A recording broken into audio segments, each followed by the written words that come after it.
The following opinions are solely those of BoatTEST.com and its test captain. Hi, Captain Steve for BoatTEST.com. Now, the design team at Cruisers tells us that the Cruiser Sport Series 208 was designed to provide owners with an entry-level boat that embraces the fit and finish above others.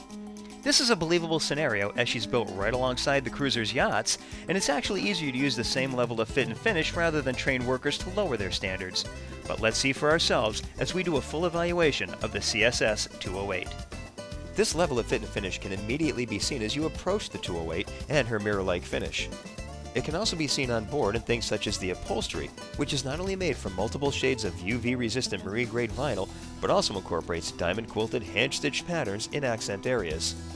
Courtesy lights are also included as standard equipment. The bow layout is typical of a bow rider, with seating that can be converted to a sun pad with the insertion of the filler cushion. Storage is underneath the seats as well as under the seat backs. The wraparound windshield carries well back to the aft end of the cockpit, adding safety to the cockpit depth. The cockpit has a sport boat layout consisting of bucket seats behind the console and bench seating to the stern. The Helm Console is molded fiberglass with a dash panel well recessed into the top. A soft-touch vinyl eyebrow provides shade to the gauges underneath. Cruisers went with white face gauges with chrome bezels, and a 4-in-1 gauge to the right keeps clutter to a minimum. The panel even includes a digital depth gauge to the left as standard equipment. The switch panel to the right of the wheel requires only a glance to determine which button is for the horn. The steering wheel is fabricated from multiple pieces of cast aluminum assembled with Allen screws and surrounded by a leather-wrapped rim. Of course, all this is mounted to a tilt base. The helm seat is a wraparound bucket style with an open lumbar area for ventilation. The seat swivels and slides and includes a flip-up bolster. The observer gets the same comfortable wraparound bucket seat that the captain gets. The observer's console features a stainless grab handle in a recessed area for putting items just below the stereo as opposed to an enclosed glove box. The stereo is a premium Sony sound system with an MP3 jack and USB port right alongside. Storage is underneath the seats and it's left open so the occupants of the seats do not have to get up to access the items underneath. Of course, the cushion is still removable to make the access even easier. To the port side is a removable cooler behind a raised lip to keep the cooler in position. Behind the bench seat is a nearly full-beam sun pad. The starboard side cushion is hinged and lifts to expose a walkthrough to and from the swim platform. The hinge also locks into position to convert the sun pad into a chaise lounge. Of course, underneath is the usual engine access. The 208 includes both a molded-in swim platform and an extended platform as standard equipment. This makes for a huge sunning area that can easily accommodate deck chairs or beach towels.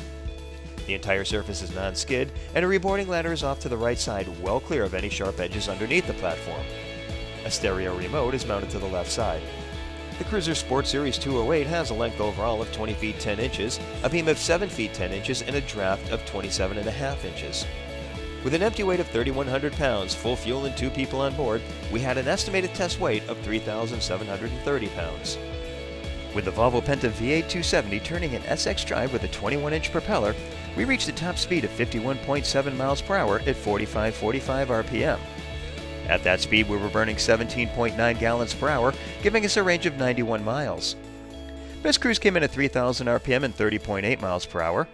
That reduced the fuel burn to only 7.2 gallons per hour, and the 208 could keep that up for 4 hours and 24 minutes and 135 miles while still maintaining a 10% reserve of fuel. We had a time to plane of 3.3 seconds, accelerated to 20 miles per hour in 6 seconds, and continued accelerating through 30 miles per hour in 9.1 seconds. She exhibits similar handling characteristics to most other sport boats in class in that she has very quick handling. Because of her light weight, she tends to launch over waves rather than slicing through them, again, to be expected. She has a 14-degree bow rise upon acceleration with the horizon remaining in plain sight. She comes up on plane in just over 3 seconds, and advancing the trim to the 1/4 position on the gauge will have her in her optimum cruising attitude. She leans 12 degrees into the turn and stays solid in the turn rather than exhibiting any chine walk or a tendency to slide off the turn. This is thanks to her dual lifting strakes leading up to a reverse chine. She has excellent mid-range acceleration and bleeds off very little speed in turns. When taking power off, she settles back into the water stern first. Based on what I've seen, the 208 certainly has a measure of fit and finish on a premium level, and that's not often seen in a boat in this class. Coupled with her handling characteristics, I can easily see a boat that will serve to build brand loyalty. And that's my look at the Cruiser Sport Series 208. For BoatTEST.com, I'm Captain Steve. We'll see you on the water.